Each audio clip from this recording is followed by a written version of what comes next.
Yes, మరొక breaking మనకు అందుతుంది. ఐపీఎల్ రద్దు అయ్యే అవకాశం ఉంది అంటూ కనిపిస్తుంది. ఎందుకంటే ఇప్పుడు నిన్న కూడా మనం చూసాము, ధర్మశాలలో మ్యాచ్ ఉంటే ప్లేయర్స్ భద్రత దృష్ట్యా దాన్ని దాన్ని క్యాన్సిల్ చేసే సిచ్యువేషన్ నేపథ్యంలో భారత్ ఐపీఎల్ ఏదైతే ఉందో ఐపీఎల్ ని రద్దు చేయాలనే నిర్ణయం తీసుకునే అవకాశం ఉన్నట్టుగా మనకు అనిపిస్తుంది. ఇప్పటికే దానికి సంబంధించి బీసీసీఐ ఒక నిర్ణయం తీసుకునే వస్తుంది. ఆ నిర్ణయంలో భాగంగా ఒకవేళ ఐపీఎల్ ని రద్దు చేసే అవకాశాన్ని కూడా పరిశీలిస్తున్నట్టుగా మనకు అర్థమవుతుంది. మరొక బ్రేకింగ్ మనం చూస్తున్నాము. మరో వీరుడితో నేరగొరిగాడు మురళీ నాయర్.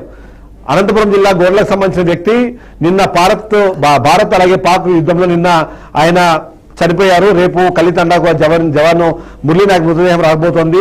ఆ పరిస్థితుల్లో ఒక వీరుడు ఇవాళ నేలకొరిగిన పరిస్థితి మనకు కనిపిస్తుంది. కానీ ఆ వీరుడి త్యాగం ఏదైతే ఉందో దాన్ని మాత్రం భారత్ ఎట్టి పరిస్థితుల్లోనూ వదులుకోదు.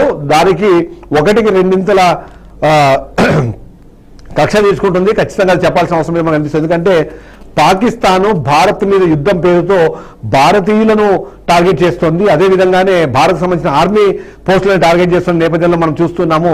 అలాంటి ఒక ఘటన జరిగింది. ఆ ఘటనలో భాగంగానే మనం చూస్తున్నాము, ఎవరైతే ఆర్మీలో పనిచేస్తున్న వీర జవాన్ మురళీ నాయక్ మన కోసం ప్రాణాలు అర్పించి ఆయన ప్రాణం పోయిన పరిస్థితి మనకు కనిపిస్తుంది. ఆయన గోరంట్ల మండలం గడ్డం తాండా పంచాయతీలో కల్లి తండా అనే గ్రామానికి చెందిన వ్యక్తి. రామ్ నాయక్ వాళ్ళ ఫాదర్ రామ్ నాయక్ కూడా గతంలో ఆర్మీలో పనిచేశారు. సో మురళీ నాయక్ ఇవాళ చనిపోయిన పరిస్థితుల్లో జై జవాన్. ఖచ్చితంగా ఆయన ఏదైతే ఆయన ప్రాణ త్యాగం ఏదైతే అది వృధాగా పోదు. ఇప్పటికే భారత్ ఇంతకింత పాకిస్తాన్ను దెబ్బతీస్తున్న పరిస్థితి మనకు కనిపిస్తుంది.